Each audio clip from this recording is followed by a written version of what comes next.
What if I told you that the secret to becoming irresistible is learning to let go? Sounds kind of crazy, right? But it's true. The more we chase, the less attractive we become. But when we learn to let go, that's when we become magnetic, when we attract instead of repel. In this video, you will discover the paradox of attachment. That is why the harder we cling, the more things go away. How letting go makes us more attractive and fundamentally changes not only our romantic relationships, but our relationship with life itself. Let's start by talking about the paradox of attachment. Why do we push people away when we chase them? The subconscious signal that we are sending somebody when we pursue them, when we are always present, when we are always doing what they want, we're being the nice guy, the nice girl, the people pleaser, the perfect partner. Insecurity. There's a subtle part of ourselves somewhere that is afraid if we stand up for ourselves, we'll push the other person away. We are not making them happy for them anymore, we are making them happy subtly for us. If we meet and I have nothing going on my week, I say, oh my gosh, I'll spend the whole week with you because I really like you. And at first in a relationship, that's great. Say, oh my gosh, let's spend the whole week together too. But after a month or two, you go, this guy have nothing to do in his life? Am I the only thing he has? Like, what is he doing spending all this time with me? So the paradox of attachment, where scarcity becomes more attractive. The people who are harder to reach, who don't text back instantly, they are more self-sufficient and they have more going on in their own life. This was something I had a hard time with. I had a lot of insecurity in relationships. And when girls would say, you know, they needed our normal hangout day, they scheduled with friends, I would freak out, say, oh my gosh, she's choosing her friends over me. I was so insecure that I was not able to say, hey, yeah, go hang out with your friends. That's awesome. I hope you have so much fun. We'll talk about it later. No, I was like, me. And this is where we get into the intricacies of our relationship with life itself. I believe that most people tend to have a codependent relationship, not necessarily with their romantic partners, but with life itself. We have a very hard time trusting that we'll be okay in life, feeling like we've got it figured out, that life has our back, that things are going to go our way. We feel typically very insecure when things aren't going our way, when things are uncertain. If you've been exposed to pop culture sometime in the last 1500 years, you've probably noticed that a lot of the media we consume, a lot of the messaging we are given by our culture, by our society, is that there is some special person out there we are supposed to find who will complete us. They are our person, they are our true love, our soulmate, our twin flame, our whatever you want to call it, our other half. The implication being, of course, that you currently must be incomplete. Now, what this does is this creates an image, a very vivid image in your mind about what your perfect person is supposed to be, what they're gonna make you feel like, what they're gonna do, what your life together is going to look like. In a sense, I have imagined the ideal person for me. That person does not exist because they are imaginary. What I do then is I go around projecting onto other people who I hope they will be for me. In other words, I have a problem and I want you to solve it, is the implicit understanding in this arrangement. The problem is that this does a great disservice to two real people who never actually meet each other, because I am interacting with my idea of you and who I hope you will be, and you are interacting with your idea of me and who you hope I will be. You can see this in breakups, because breakups, by their very definition, in reality, happen when two people do not match. And yet, very frequently, at least one, sometimes both partners in a breakup will be unhappy that the breakup has taken place. They will want their person, so to speak, back. But they don't really want the other person back. We tend to think something like, well, if only this had been different, or I had done this different, or this had changed. What we're really doing is sort of making excuses, saying, well, if only the situation had been a little bit more like I projected it would be. If only they had been more like I imagined they were, then this wouldn't have happened. In other words, my relationship had nothing, or very little, to do with who this person really was. It was more to do with my idea of who I thought would make me feel better. This is why chasing can push people away, because a certain energetic chasing, flirtation, romance, that's fun, that's enjoyable. But the subtly needy, desperate chasing that comes from an inner relationship with life that is fundamentally insecure, that says, I'm not going to be okay, that manifests in a compensation where I say, you now are the thing I need to make me okay, the thing that's going to make me feel whole and complete. The people in these relationships are just people.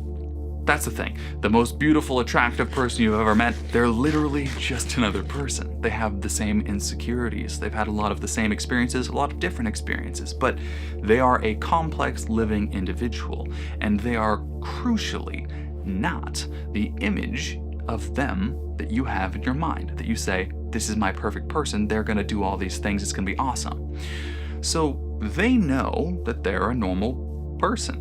And if you've ever had somebody try really hard to sell you something, or somebody who likes you so much that it's almost suspicious, you know the feeling that that gives off. That feels a little weird. And this is the reason that letting go makes you significantly more attracted. Because letting go means what this person thinks of me does not determine my self-worth. What this person wants does not necessarily determine what I think. We're still going to aim to have a complete whole partnership of a relationship. But I am not going into this with the idea that I need this person for some reason. Because as long as I need this person for some reason, I am actually trying to fulfill my own psychological lack. Because I don't really need that person. I am not incomplete. I do not have an other half. As long as I believe that there is that person who I need to be my other half, now I am depending on them based on my own psychological projection, and thus I am clinging. This is the clinging we need to let go of. I am clinging not to who they really are. And that's the disparity we see when there's a breakup, when somebody says, oh my gosh, I can't believe we broke up, we were perfect for each other. You weren't. You were broken up. You were not perfect. But what your perfect relationship was with was your idea. You say, oh my gosh, if they were just a little bit more like my idea of them, maybe if I had been a little bit more like their projection, then it all would have been fine. If I had been able to fit their idea of me better, and they had been able to fit my idea of them better, it would have all worked out. We would have been clueless, we would have been living in a dream world, and the key to beginning to let go is to see that you are whole and complete, and any projection otherwise is compensatory for a belief that is false. You're trying to fill a hole that doesn't exist. And when we stop chasing, when we stop pursuing because we want something, then something interesting happens. When we have that power within ourselves, we can radiate it out. We can become a safe place for other people, some of whom will be needy, but some of whom will just resonate with your wholeness, will say, oh my gosh, this person doesn't want anything from me. They don't want me to be something for them. They want to know who I really am. And if I don't need you to be somebody for me, if I'm not dependent on you for my well-being, you will know I am genuinely interested in you. Not for me, but for you. And relationships that can come out of this are much more authentic because they are two authentic people rather than a mixture of projections and trauma and hopefully solving each other's fundamental flaws. That is the recipe for codependency. But once again, this flows out of our relationship with life itself. We tend to believe fundamentally that we're not okay, that things aren't going to work out, that we need to hold on to things. We're so afraid, we're so scarcity mindset oriented. We think things like, oh my gosh, I'm never going to have enough money, this job's not going to work out, what if this goes wrong? The relationship temporarily offers a band-aid. Well, at least while I'm with this person, I don't feel so bad. Then the relationship falls apart because we are using it as a crutch, not an authentic relationship. And then we fall back to where we were before. We were actually always there. We just weren't looking at it because we had the Band-Aid. We're thinking, oh, well, at least I have this relationship. Relationship falls apart. Oh my gosh, my life is terrible. This is all falling apart. No, it always was. Surprise, surprise. It's okay. It's okay. You're human. These things happen. So don't stress out too much about it. But the key is looking at the relationship as part of the symptoms. It is a huge part of our lives, and it should be. Relationships are great. But they are not meant to fix us. They do an amazing job, however, of revealing these insecurities. So if you've watched this video so far, congratulations. You've probably had an experience that has revealed one of these wounds within yourself, and you've thought, oh my gosh, how do I get this person back? How do I get this relationship back? You can't, because that relationship is gone. That iteration. You might get another relationship with the same person, but you will be different people. And that is a good thing. When you want the relationship back, what you really want back is your projection. You say, I want things to go back to the way they were.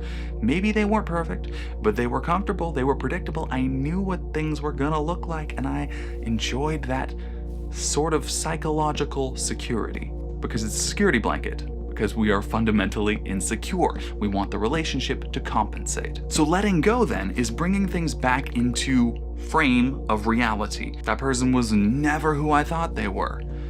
They might have some great qualities, they might be an amazing person, but they're not the person who's going to fix my life. They're not the person who's going to save me, who's going to make everything better or easier or change everything, and it's not going to be my savior. They are not what I need. They are not my person. They are a potentially great person, potentially terrible person. Who knows? Depends on your specific situation. But the person who is going to be all of those things for you is you. And the more we deny ourselves in constant projection, chasing other people, the more we erode our self-worth, the more needy we become. When you are confident with yourself, when you have accepted yourself, you become more attractive because you're not constantly showing people that you're insecure. Now that seems kind of cold to say, so let me explain, because I do not advocate for the opposite, which is what a lot of people do, which is they say, well, if I just act all tough and pretend not to care, then I will get everybody. And that might actually work in the short term, but it's not a recipe for a holistic relationship with another person or with yourself. What you're actually doing is covering up that vulnerable, frightened part of yourself that you don't want to get rejected with a nice little piece of armor and saying, well, if I just never get too close, if I'm always aloof, they're gonna want me. If I'm always unavailable, then you're playing the game and you're still almost as insecure. And insecurity is the root of this attachment paradox. Insecurity is the root of why chasing somebody pushes them away. When you are constantly fishing for compliments, when you're constantly asking for reassurance, when you are constantly, expecting a text back right away or wanting to be in constant contact with somebody, the subconscious message you're sending is, I'm insecure, make me feel better. I'm insecure, I'm insecure, I'm insecure. And that's okay, because most of us are insecure on some level. But the key is realizing that the relationship will never fix that. That is a different problem altogether. The relationship at best is a band-aid. True love involves you as well. And so many people who are nice, who are needy, who are loving people in relationships, put that energy all on the other person. They save no love for themselves. If you truly had that two-way love, including the love for yourself, what would that look like in your relationship? How would things be different? How would they have been different? Where would you have stood up for yourself? Said, you can go by yourself to that thing. It's okay. I don't feel like it. Or I'm gonna go with my friends this night. I'm gonna go do this thing I want. These things feel to the insecure person like they are going to push the other person away. My neediness becomes more important to me than my own ability to be myself. In other words, I care more what this person says about me than what I think about me. And in doing this, we give away our power. We erode our power. We make ourselves less attractive. Letting go energy is the opposite. It's courageous, authentic energy, saying, I feel like doing this, and embracing your own desire, your own drive, and then allowing, if other people want to come along, that's cool, maybe you'll invite them. But being the leader rather than the follower, not necessarily in a relationship, but in your own life. And ultimately, that is where letting go makes you attractive, makes you magnetic, is because you are in your own energy. You are in your own being. You are no longer projecting, I need from you. It's more centered, more calm, more I'm okay right here. And that makes you significantly more interesting. Plus, it's just a nicer place to be.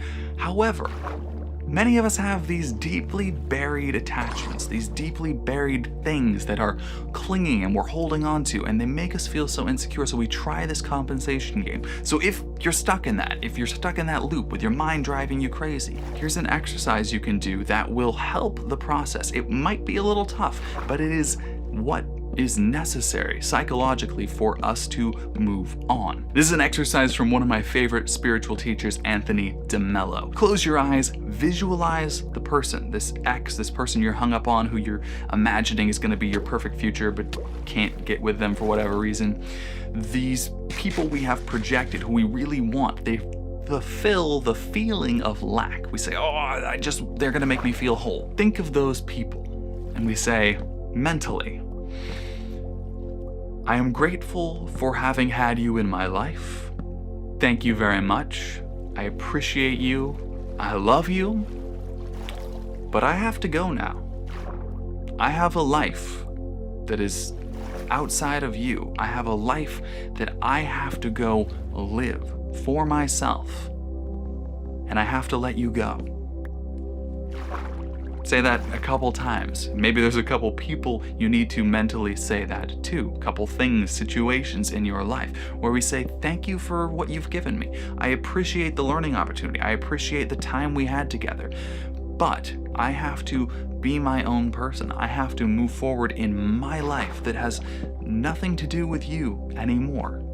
And that is okay. We can move forward with a combination of gratitude and excitement to see what will come next. At its core, letting go is about seeing reality, about no longer projecting, about letting go of the attachment to both outcome, which is imaginary, it's a projection, and our illusions of who people are and what they're going to do for us, which is also imaginary. Letting go is about being authentic and real. And this is a common issue that a lot of people have, is how to open up, how to be vulnerable, how to connect with people authentically. I've had a lot of conversations with my coaching clients about that. More information in the description if you are curious. And the final thing that will make all of this easier is to change that relationship with life itself. We need to understand our fundamental insecurities, understand the areas we are trying to compensate, the areas we're trying to avoid, our deep fears that we are covering up and trying to work around, and dive into them